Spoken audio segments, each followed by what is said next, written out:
السلام عليكم. تعالوا نعمل مع بعض بطاطس كده بالكفتة. مش هنستخدم فيها غير ربع كيلو بس من اللحمة المفرومة. هنعمل صينية حلوة قوي هتقضي معانا عدد افراد معاكي من 4 إلى 5 افراد ممكن ياكلوا الصينية ديت بربع كيلو بس من اللحمة. زي ما انتوا شايفين معايا شكلها بجد وطعمها رهيب. اللحمة طرية ومستوية وكمان الخضار كله مستوي وطعمه حلو قوي. اول حاجة معايا ربع كيلو من اللحمة المفرومة وفيها نسبة من الدهون. اهم حاجة تكون مفرومة كويس قوي. بضيف عليها بصلاية صغيرة ممكن بشرها وشايلة منها طبعا المية. 4 عواد او 5 كده من البقدونس برضو مقطعهم صغير جدا، ونص معلقة من الملح ونص معلقة من الفلفل الاسود ونص معلقة من بهارات اللحمة، ومش بضيف اي بهارات تانية. هو ده كده بس. هنقلبها كويس قوي لحد اللحمة معاكي ما يكون فيها عروق تكون طريه. طب حسيتي اللحمه معاكي مفروله او الدنيا مش تمام او ما وصلتيش للقوام اللي انا هوريهولك ده، هتضربيها في الكبه لحد ما تنعم معاكي، تاخد وش او 2 لحد ما تنعم زي ما بنعمل الكفته بالظبط. هنبتدي بقى ان احنا نشكلها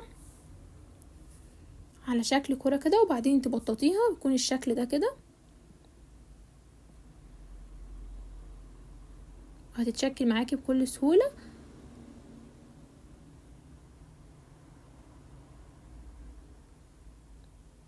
بعد بقى ما اخلص كل الكميه هنيجي عندنا بقى للخضار اللي احنا هنضيفه. هنجيب صينية تكون مدهونة معانا مسحة بسيطة من الزيت او السمنة، وعندي حبتين كده من البطاطس بقطعهم شرائح، ومعاهم برضو حبتين حجم كبار من الطماطم وبصلاية كبيرة، وطبعا فلفل الوان لو حابة تضيفي او فلفل اخضر. الحاجة اللي انتي حابة تضيفيها في الخضار ممكن تضيفيها في الخطوة دي، هنا مش ملزمة بحاجة.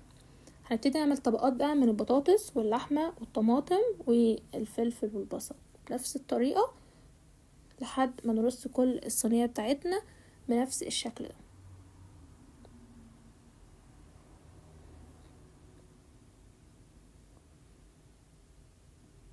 هي مش بتاخد معانا وقت بس بتطلع صينية خضار كده باللحمة المفرومة بجد طعمها خطير. يعني طعم الخضار هتلاقيه واخد من طعم اللحمة، ناقل الخضار في حتة تانية، وما استخدمناش كمية كتيرة زي ما قلت لكم من اللحمة.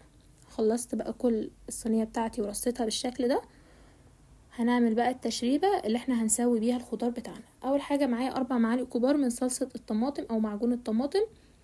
هضيف عليها رشة صغيرة كده من الفلفل الاسود ورشة من الملح، وممكن لو حابة تضيفي كمون او بهارات لحمة براحتك. ومعانا كوباية من المية المغلية، وهنقلبهم كويس وننزل عليهم بالشكل ده كده لحد كل الخضار معايا والكفتة ما تاخد من التشريبة بتاعتنا. وممكن لو حابة تضيفي معلقة من السمنة البلدي على الوش هتخلي طعم اللحمة في حتة تانية. هدخلها الفرن لحد ما تستوي معايا، وبعد كده قدموها بالطريقة اللي تحبوها، سواء بقى هناكلها مع مكرونة او انا عملتها مع رز بشعرية بصراحة بحسها بتكون حلوة معايا قوي. والطريقة ديت بقى وطريقة التقديم زي ما تحبوا وزي اولادكم ما يحبوا.